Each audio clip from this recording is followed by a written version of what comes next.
au nom de l'histoire qui unit le Royaume-Uni et le Proche-Orient, et des valeurs humanistes que la monarchie britannique entend défendre, la famille royale s'est immédiatement exprimée sur la tragédie qui a frappé des populations civiles en Israël. Publicité. Le roi Charles III, chef de l'Église d'Angleterre, a accueilli ce jeudi le grand rabbin Sir Ephraim Mirvi dans la salle d'audience du palais de Buckingham. Les deux hommes se connaissent bien et s'apprécient. Comme prince de Galles, œuvrant en faveur du dialogue interreligieux, Charles a souvent côtoyé la figure de proue des Juifs britanniques et Sir Ephraim Mirvi a même participé en mai dernier au cérémonial du couronnement du roi, parmi tous les représentants des religions présentes dans le royaume.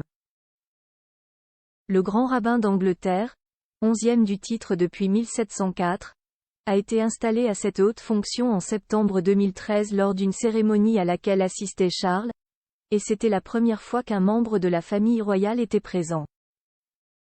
Cette audience royale, rendue publique, avait pour but de manifester le soutien du roi à la communauté juive britannique éprouvée et sidérée par les événements tragiques survenus samedi dernier près de la bande de Gaza. Ces paroles de réconfort et de solidarité nous donnent de la force. Le roi, 74 ans, et Sir Ephraim, 67 ans, ont également discuté des moyens de soutenir l'harmonie interconfessionnelle en Grande-Bretagne dans des moments difficiles et dangereux, et de l'espoir persistant qu'une voie vers la paix puisse être trouvée au niveau international. Après la réunion, Sir Ephraim a posté sur X, anciennement Twitter, à l'heure où les Juifs du monde entier sont en deuil suite au mal indescriptible perpétré contre leurs proches en Israël, je tiens à remercier Sa Majesté le roi Charles III d'avoir exprimé en personne sa profonde préoccupation et son soutien à la communauté juive.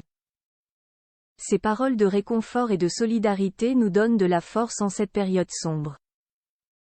En effet, selon des proches du palais, le roi a personnellement exprimé sa profonde sollicitude et son inquiétude pour la communauté juive du Royaume-Uni, qui souffre de chagrin, de peur et d'angoisse.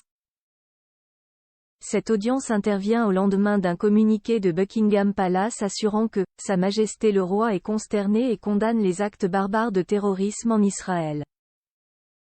Ses pensées et ses prières accompagnent tous ceux qui souffrent, en particulier ceux qui ont perdu des êtres chers, mais aussi ceux qui sont activement impliqués au moment où nous parlons.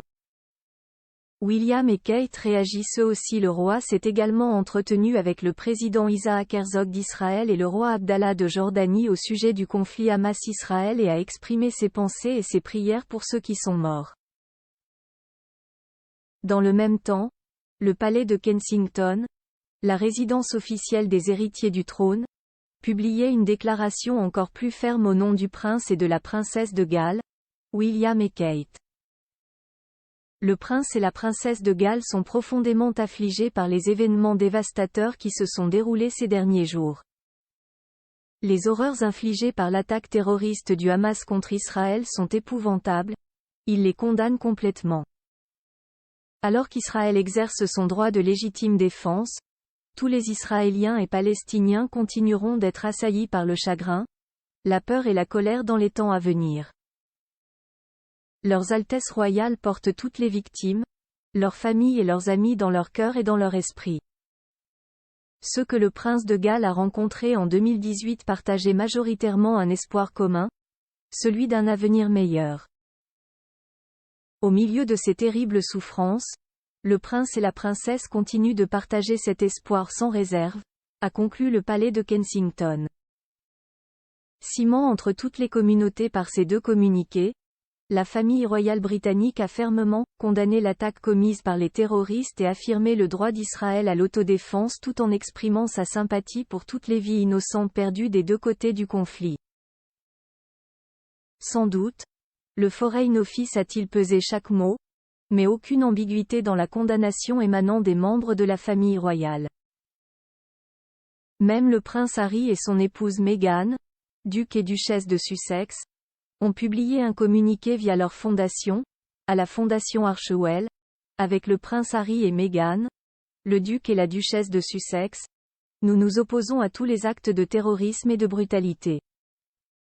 Nous soutenons nos partenaires et organisations sur la ligne de front en Israël pour fournir l'aide urgente nécessaire et pour aider toutes les victimes innocentes de ce niveau inadmissible de souffrance humaine. Soucieuse de continuer à jouer ce rôle de ciment entre toutes les communautés qui cohabitent dans le pays, la couronne britannique n'a pas hésité à condamner les actes de terrorisme pour mieux défendre la voie étroite de la paix. Le roi Charles III a toujours confié qu'il était inspiré par l'exemple de sa grand-mère, la princesse Alice de Battenberg, épouse du prince André de Grèce, devenue non-orthodoxe, reconnue juste parmi les nations pour avoir sauvé des Juifs pendant la guerre. La mère du prince Philippe, duc d'Édimbourg, est inhumée en l'église Sainte-Marie-Madeleine de Jérusalem où Charles était venu se recueillir sur sa tombe en janvier 2020.